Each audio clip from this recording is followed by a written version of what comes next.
asalaamaaleykum mbokk yi ñu ngi commencé ak yéen ci xibaaru météo yi ñu tàmbali ci géej gi kat nga xam dañu ci xaar ab ngelaw lu xaw a takku ngelaw loo xam mi ngi jot ci bët gànnaar réew mi dina daw ñeent fukki kilomètres waxtu bu nekk ñu am ko ci Ndakaaru ba Ndar ba côté Casamance kooku nañ ko am à partir de ajjuma ci 6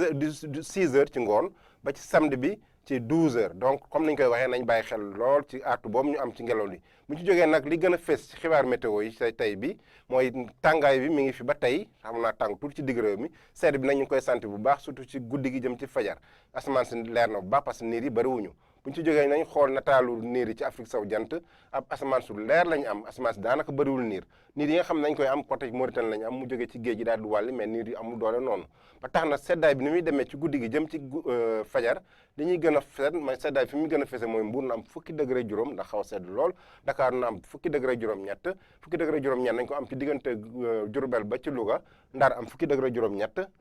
ñaar fukki degré benn nañ ko am ci gox goxaan yu ba diggante Ziguinchor Kolda côté Kaolack ba Kaffrine ñaar fukki degré ñeent ñu ko am ci Tambacounda ñaar fukki degré benn fële ci Linguère ñaar fukki degré ñaar Matam mais guddi gi fu muy gën a tànge mooy Matam ba Bakel mu am ñaar fukki degré juróom benn ñaar fukki degré ñaar fële ci Kédougou bu ñu ci jógee ñu xool tàngoor bi bëccëg nu muy tëddee Dakar daanaka du tàng parce que na am ñaar fukki degré ak ñeent foofu du ñett du tàng bu baax Mbour fanweeri degré ñaar fukki degré juróom-ñeent fële ca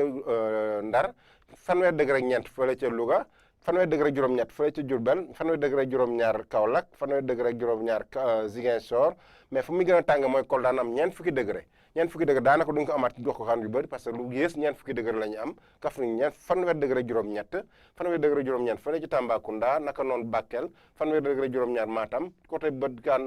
penku bi Kédougou na am fanweeri degré juróom-ñeent donc buñ ko tënkee loolu la ñuy seet ñu xam ni kat tàngooy bi wàññeeku na bu baax fan nag daanaka côté Kaolack côté Kédougou la ñu am foofu ay fanweeri degré gi juróom-ñeent ñeent fukki degré ñu am ko ci côté